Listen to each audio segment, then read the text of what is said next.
I was actually laughing. I mean, I was back in Barbados just laughing and saying, "Oh my God, they're acting like that's what I'm doing right now." So I just make sure I tweeted and Facebooked and say, "Listen, that was a stage in my life from when I was 20 to 27. I had given that up like 8 years, a long time ago. So just easy, man. Just easy on the criticism, because at the end of the day, it's like I'm telling you a story about a kid. You know what I mean? The immature kid becoming a man, and I just thought that everyone has a story.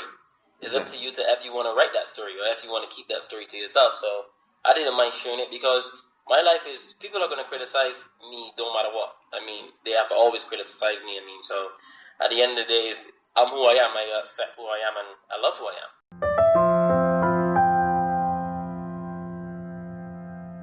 When I made the West Indies team, Lara and Hooper, it was a big thing about the captaincy. So it was like, when I came into the West Indies, like, oh my God, there's so much in fighting, there's so much beef, as in like with Lara and Hooper and that whole Hooper say he's gonna retire because Lara got the captaincy back, and I was like, oh my God, it's like it's not as what I expected it to be when I first made the West Indies. But they're a fantastic group of fellas. Love playing for the West Indies. I have nothing bad to say about my playing time. The only bad thing was when Bennett King was the coach. I don't think that Bennett King was a good coach. I always thought that he was the worst coach I've ever had in my life. It was a situation that I had an injury, came back from the injury in 04, 05, and he's trying to make me bowl like Brett Lee. And he's threatening me and say, if I don't try to bowl like Brett Lee or bowl this way, he's never going to pick me. How could you say that to a player? So it was like, I couldn't wait for him to go. That's the honest truth. I absolutely, it was horrendous. And if you read the book, you will see that I didn't hold back in that chapter about him.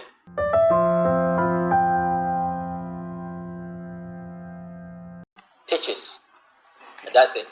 Nothing else. The talent is their pitches. And the pitches is not only going to help the bowlers, but the batsmen as well.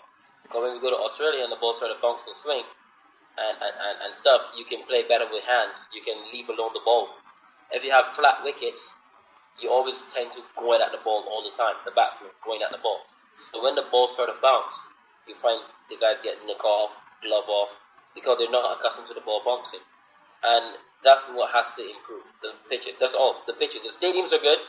As I said, the coaching have improved tremendously, because the coaches video tape, they have different analysts and stuff. It's amazing how the first class is to when I first started in 2001 to 2000 to this year when I finished 2016. That's 15 years on, and it's incredible. All they need to do is the pitches. The pitches are crap, and you need to improve the pitches. That's what cricket is. Cricket is in the middle, mate. Cricket don't play in the boardroom. It don't play in the gym. It don't play in the pool sessions. It play on pitches, and that is what we have to improve on as West Indians, people that have the power and the resources. The pitches.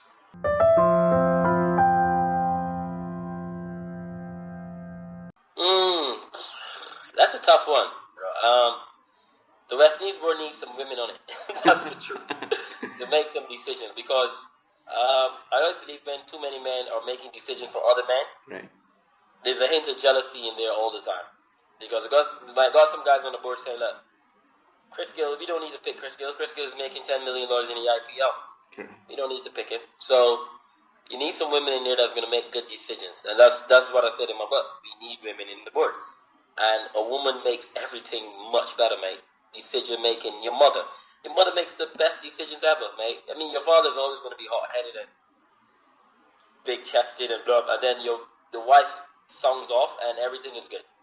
You know what I mean? So that's my take on the West Indies in general. The T20 is brilliant. I think that our players are built for it because we have so many power hitters. So that's why we're always going to beat the best players in the world. So in terms of a Joe Root or Virat Kohli, who's amazing players, they're amazing all around. But can they hit a ball and be a destructive like a Darius Sami, a Carlos Brathwaite?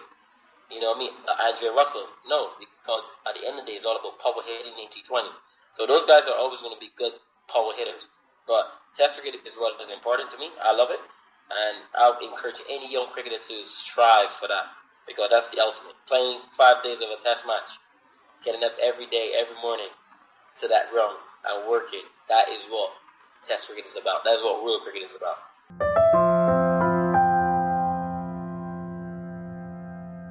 The air, I should say, the air and the oxygen around that man is holy. Playing against Sachin was a childhood dream come true. And I mean, I finally played him in his last Test match after watching him in the 1992 World Cup as a child.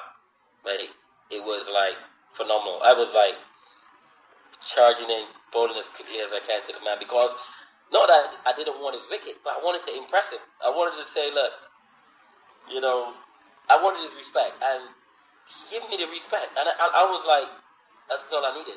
That's all I wanted. That's all I felt good about, just gaining the legend's respect. And it just goes to show his humility and his grace on the game, and how amazing he is as a human being. And I remember he played a 4 to bring up his 50 off of me, and he came down, he packed me on the back, and he's like, keep trying, son.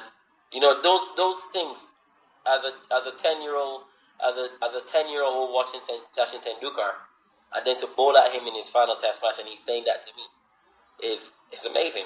I mean, I had to talk about it in my book. I mean, I call it Incredible India, and it's because the people in India are incredible, and the energy is different, and to run in and bowl against their God is amazing. I mean, Ryan Cali had about 40 or 50,000 people, and they were chanting Tino sucks, and I was absolutely loving it. It was amazing. I was like, yeah, India knows my name.